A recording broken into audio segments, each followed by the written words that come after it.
Our YouTube, another video back to back. You know what I mean? We consistent with these uploads. Anyways, no, this is really for me.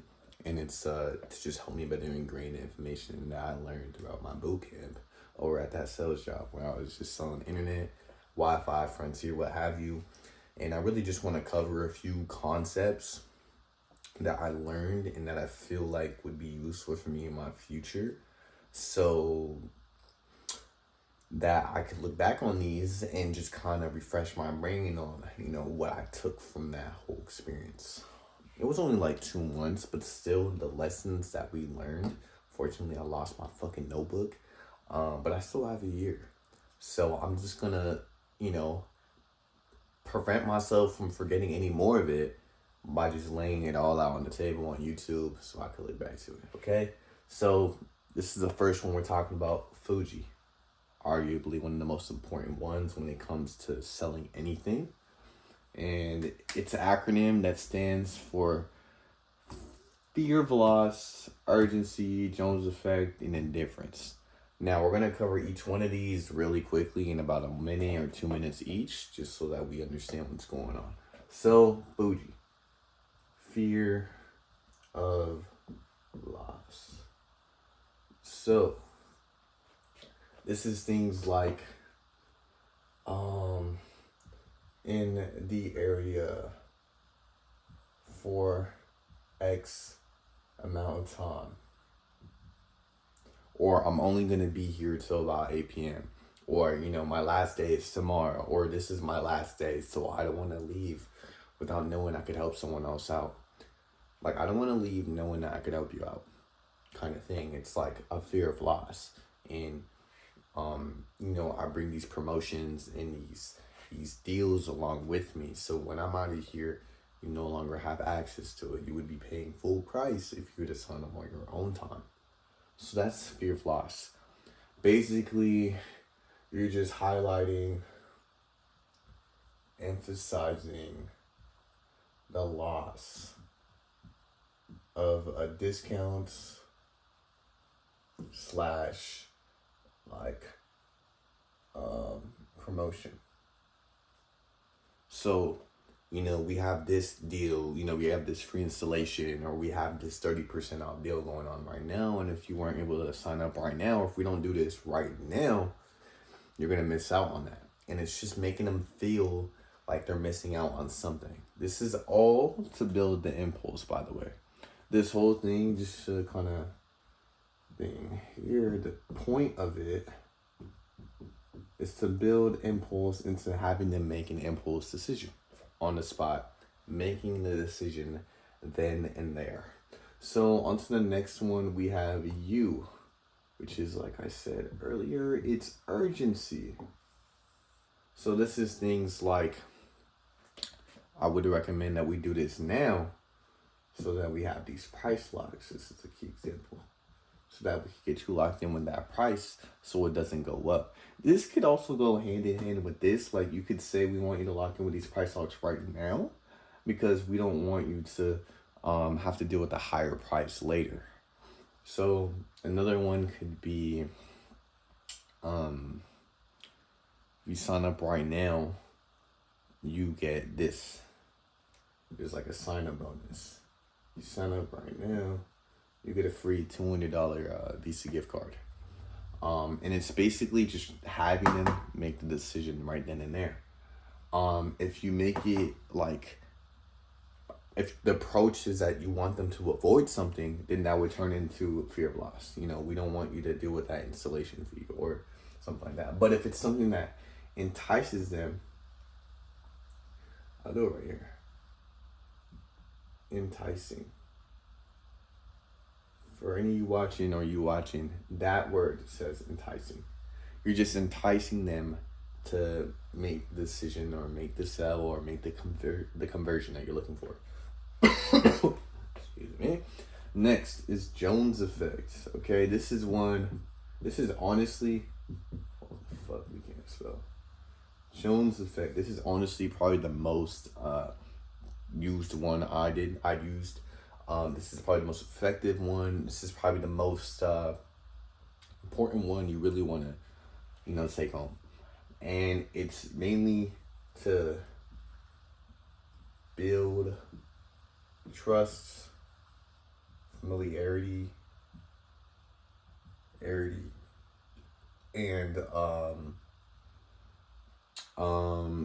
credibility, honestly.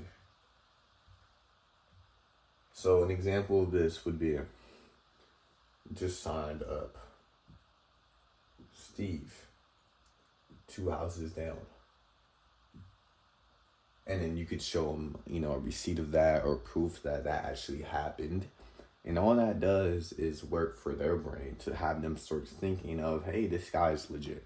Hey, people are actually getting this. Hey, the neighbor, whatever their name is, the neighbor, Mary, got this. And it adds spice to it. They know Mary. If they know Mary, then they're going to be thinking, holy shit, if Mary got it, I got to get it times two. You know what I mean? Because a lot of neighbors are greedy. If they see the neighbor down the street get something, they see an upgrade that's going on, they're going to want some of that piece of it too. You know what I mean? That's not for every neighbor, but regardless, it builds familiarity. It builds trust, which builds trust and builds credibility, all what have you. Another example would be creating a problem and making it like a common problem to all your neighbors. Neighborhood, I'm just gonna put it here, so problem. So a lot of your neighbors were having issues with X. A lot of neighbors were also having issues with this and Y. So I'm just curious what you have. I'm sure you have that, right?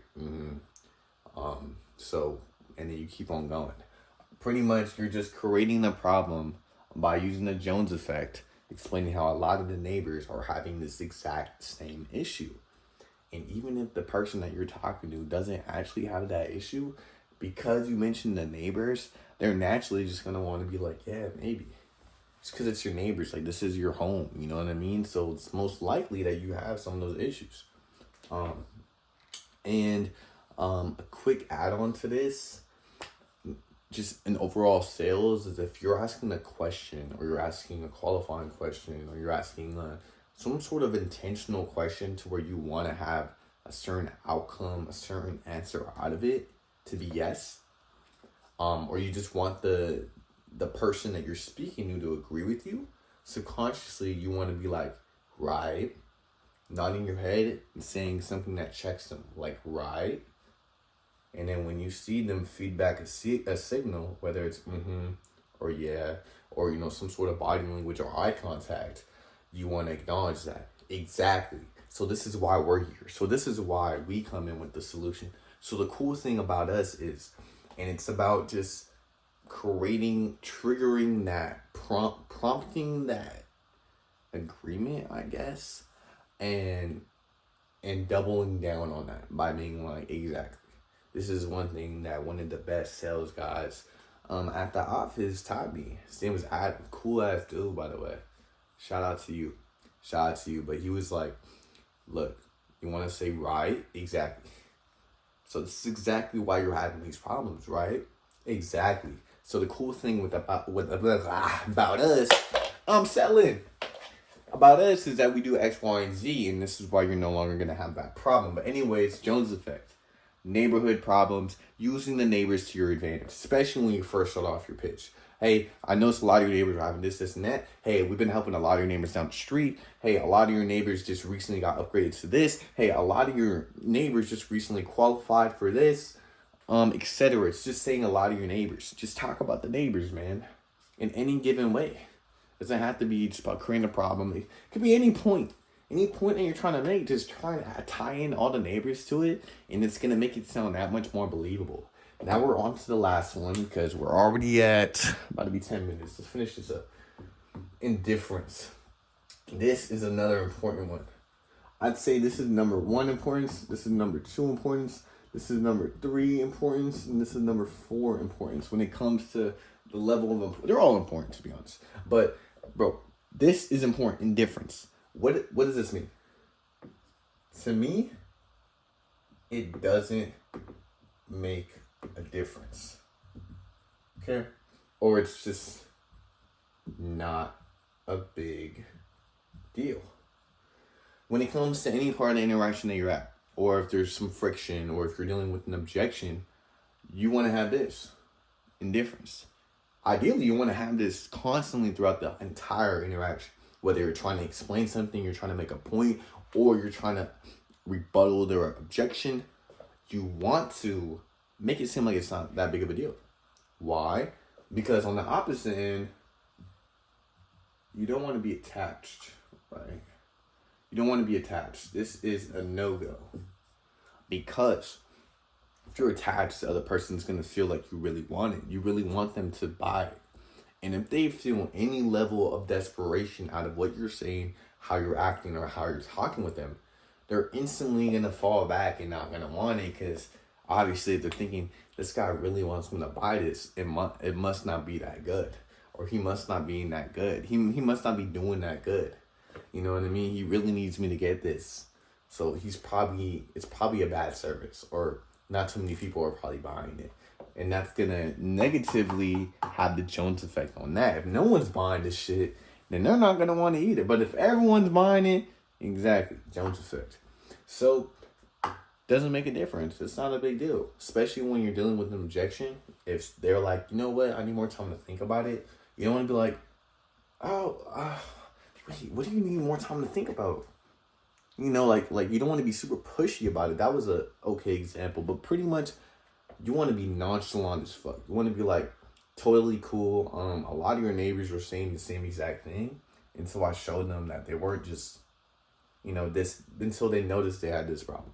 Or until they noticed that we could solve it this way. Or they noticed whatever our value proposition is. They noticed that, they could get faster internet speeds at a much lower price. And notice how I'm not attached to it. There's a level of indifference there. Like, it doesn't make a difference whether she says yeah or no when it comes to after that response. It doesn't make a difference whether she agrees with me or she doesn't. It's just, it is what it is. Like, it's not a big deal. I'm saying something and I'm making a certain statement with the mindset of this is not a big deal. Because I have plenty of other houses to hit. We have plenty of options. We have plenty of time and opportunity to get the sales in. I'm not going to be attached to one specific customer. It's like bitches. You have a roster. You always want to strive to have options when it comes to women, because when you're attached to them, it's the same thing. They run away. It's natural, bro. Think about if you were a girl, or like you were a good looking guy and some fucking porta or fat chick or some chop shit come up to you and they're like all up on you and shit. You're not gonna want that. At the same time, if she's already decent too, but she's all up on you and shit, you're not gonna value her as much as if you were the one going up to her and she was playing hard to get. You know what I mean? So it's about there's no balance here. It's about not even having any level of attachment whatsoever. This is why it's important to have options, or see yourself as having options, so that there's literally no reason to be attached. Because there's another chance, or there's another way, there's another path, there's another take right next to them. You know what I mean? It's like, okay, on to the next. There's plenty out there. You know what I mean? It's pretty much like that. And it's about just carrying that level of not giving a fuck, really. That's gonna really get you that sale. Because it's like, if you're positioning yourself to where it's like, look, I don't really care if you buy this or not. I'm just letting you know what's going on, because it can benefit you in the future, and you could save a lot of money as well. Now, I'm not going to push you. I'm not here to force you or anything, but this is benefiting you in X, Y, Z reasons. And there's really no reason not to do it, because you get this free installation, because you get this, because you get that, and it's better than the competitor in this way. You know what I mean? And it's just about laying everything down and making it make sense, which is the next concept we're going to get to, in a way that makes it seem like you don't care. It's not a big deal. It doesn't make a difference. The outcome doesn't make a difference. You know what I mean? I'm just here to do what I got to do. And that's it. So that's F.U.J.I. Fear of loss. Losing out on a promotion. Urgency. Taking heed of a promotion. Or taking heed is crazy. Taking advantage of a certain opportunity that's only there if they make the decision right then and there. The Jones effect. Utilizing the neighbors and the familiarity aspects of their neighbors, of their family members, of their friends to get it done. My shit about to die, yo. Indifference, last one. It doesn't make a difference. This is not a big deal. I'm just saying what I got to say, and I'll be out of here. Now, do you want it? I'm assuming you want it. Assuming the sale, another one. All right, but that's it. That's it. You get it, F.U.J.I.